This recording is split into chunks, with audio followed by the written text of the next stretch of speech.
আসসালামু আলাইকুম।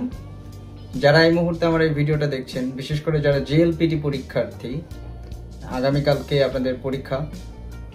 তো আমার কাছে বিশেষ করে মনে হয়েছে যে আপনাদেরকে ইন্সপায়ার করার জন্য একটা ভিডিও দেওয়া উচিত। আজকে আমার এই ভিডিওতে বিশেষ কিছু থাকছে না, কিন্তু তারপরেও ভিডিওটা বানানো আপনাদেরকে চিয়ার আপ করার জন্য।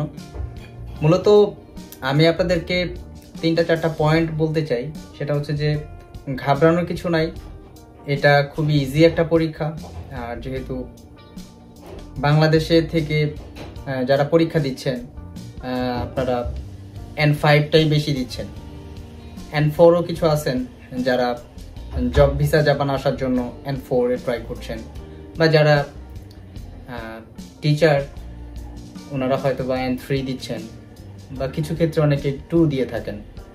তো সবার জন্য আসলে শুভকামনা। বিশেষ করে N5 পরীক্ষার্থী যারা N5 দিচ্ছেন তারা তো অবশ্যই আসলে জাপানের স্টুডেন্ট ভিসা আসার জন্য এই পরীক্ষাটা আগামীকালকে অ্যাটেন্ড করবেন। তো সবার উদ্দেশ্যেই যেটা বলতে চাই যে আপনারা কেউই ভয় পাবেন না, একদম স্বতঃস্ফূর্ত থাকবেন, টেনশন ফ্রি থাকবেন। আগামীকালকে পরীক্ষা, আজকে একবারে পড়ে একদম অনেক কিছু শেষ করে ফেলবেন, এটা মোটেও চিন্তা করার কিছু নাই।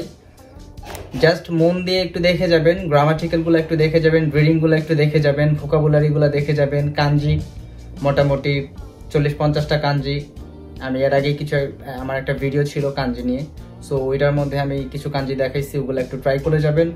তো আমার মনে হয় যে তেমন একটা প্রবলেম হওয়ার কথা না। একটু মন দিয়ে দেখে যাবেন, এত ঘাবড়ানোর বা টেনশন করার কিছু নাই যে কি হবে, পাস হবে কি না। আপনি যদি পাস মার্কের কথা চিন্তা করে যান তাহলে পাস করতে পারবেন না। আপনাকে ভালো চিন্তা করে যেতে হবে যে ভালো করবেন। পাস আপনি নর্মালি করে যাবেন, আপনি যদি একটুও পড়ে থাকেন পাস করে যাবেন। আর সবচেয়ে ইম্পর্টেন্ট যেটা হচ্ছে যে আপনাকে অ্যালফাবেটগুলা খুব ভালো করে দেখে যাবেন, হিরাগানা, কাতাকানা অ্যালফাবেটগুলো দেখে যাবেন। আর আরেকটা বিষয় হচ্ছে যে লিসেনিং তেমন এখন প্র্যাকটিস করলেও হয়তো বা আগের যে মনে রাখার যে ধরনটা ছিল সেটা এখনকার থেকে একটু ডিফারেন্ট হবে। সো এখন ওই রকমভাবে আপনাদের একেবারে ধরে ধরে ফলো করার কিছু নাই। এখন শুধু শুনে যান, বোঝার চেষ্টা করেন।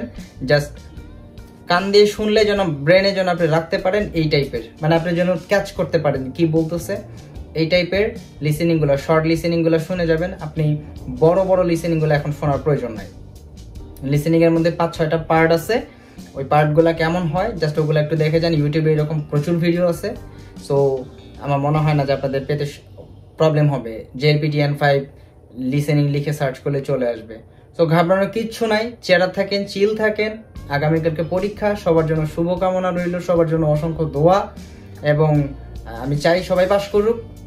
সবাই ওয়েলকাম জাপানে। যারা স্টুডেন্ট ভিসা অ্যাপ্লাই করছেন বা করবেন, বা জেএলপিটির জন্য আটকে আছেন, ইনশাল্লাহ কেউ হতাশ হবেন না। আমি চাই যে সবাই যেন স্বতঃস্ফূর্তভাবে পাস করতে পারে।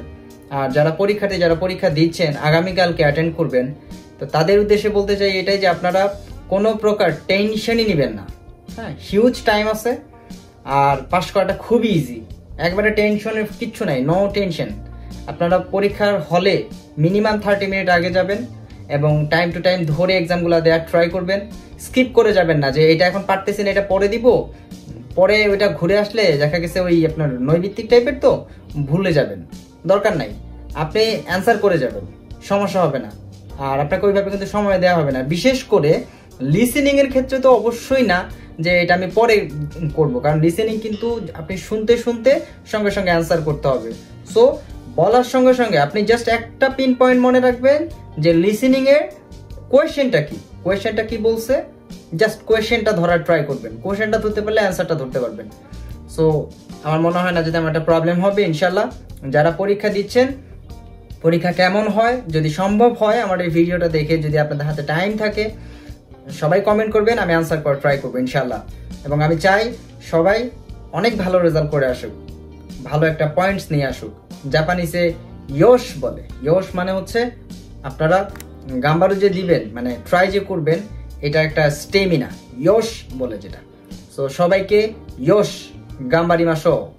আল্লাহ হাফেজ।